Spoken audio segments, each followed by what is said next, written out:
ہیں ہم 10 دن سے اکھاڑا کھیل رہے ہیں، ہم 10 دن سے یہ کر رہے ہیں، 15 دن سے یہ کر رہے ہیں، لیکن رجال محترم اگر اس کرنے کے ساتھ ساتھ ان کے بچوں کو کوئی تکلیف آتی ہے نا تو وہ اس 10 دن کی محنت کو بھول جاتے ہیں۔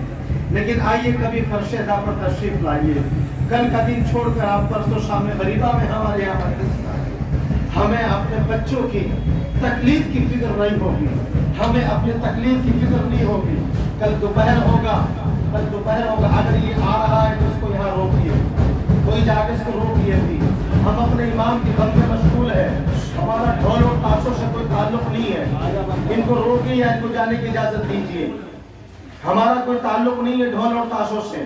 ڈھول اور تاشے کل یزیدیوں نے بجائے تھے، کل یزید کے دربار میں شہزادہ رو رہے تھے، جناب زینب رو رہی تھی، امام زید العابدین رو رہے تھے، میرے امام کا سر آگے نہیں بڑھ رہا تھا۔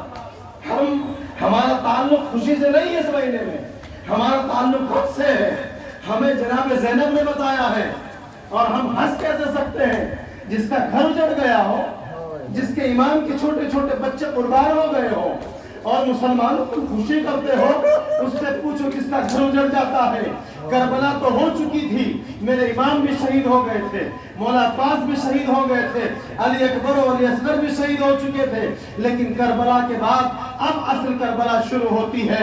یہ 3 دن کے بھوکے اور پیاسے تھے، لیکن کربلا میں ہم دیکھتے ہیں یہ چھوٹا سا قافلہ جناب زینب اپنے ساتھ لے کر کے چلتی ہے، جناب سکینہ بھی اس میں ہے۔ یہ بھی ایک عبادت ہو رہی ہے، اس کو روکیے بھائی، 5 منٹ کے لیے روکیے، 5 منٹ کے لیے روکیے، 5 منٹ کے لیے روکیے، کوئی بات نہیں، آپ 5 منٹ کے لیے روک لیجئے، اس کے بعد آپ یہاں لائیے، ہم مسائل پڑھ رہے ہیں، بس بات ختم ہو رہی ہے۔ یہ قافلہ جو کربلا سے چلا نا، کربلا 3 دن کی بھوک اور پیاس کا نام کربلا ہے، لیکن اصل کربلا کی شہادت کے بعد ہوتی ہے۔ جناب سکینہ نے اپنے بھائی سے کہا، میں مسائل بعد مولا عباس کے پڑھوں گا، جناب سکینہ نے زندان میں اپنے بھائی امام زین العابدین سے کہا، بھیا پیاس کی شدت کی پہچان کیا ہوتی ہے؟ میرے امام فرماتے ہیں پیاس کی شدت کی 3 پہچان ہوتی ہے۔ سب سے بڑی اور سب سے آخری پہچان یہ ہوتی ہے کہ جب کسی پر پیاس کی شدت بہت زیادہ بڑھ جاتی ہے تو اس کا بدن، اس کی گوشت ہڈیوں کو چھوڑ دیتا ہے۔ ایک مرتبہ جناب سکینہ نے اپنا ہاتھ اپنے بھائی کو دکھایا کہ دیکھیں میرا بھائی، میرا ہاتھ کیا کہہ رہا ہے، میرا گوشت کیا کہہ رہا ہے۔ بکرین محترم، جس سکینہ کو، جس حسین کی بیٹی کو ہمارے کلمہ پڑھنے والوں نے، رسول کے امتیوں نے اتنی تکلیف پہنچائی ہو، ہم کس طرح خوشی منا سکتے ہیں؟ مولا عباس نے آخر میں اپنے بھائی سے کہا، میرے امام مجھے بھی مقتل میں جانے کی اجازت دیجئے۔ میرے امام کہتے ہیں عباس تمہیں اجازت کیسے دے دوں، تم تو میری فوج کے علمدار ہے۔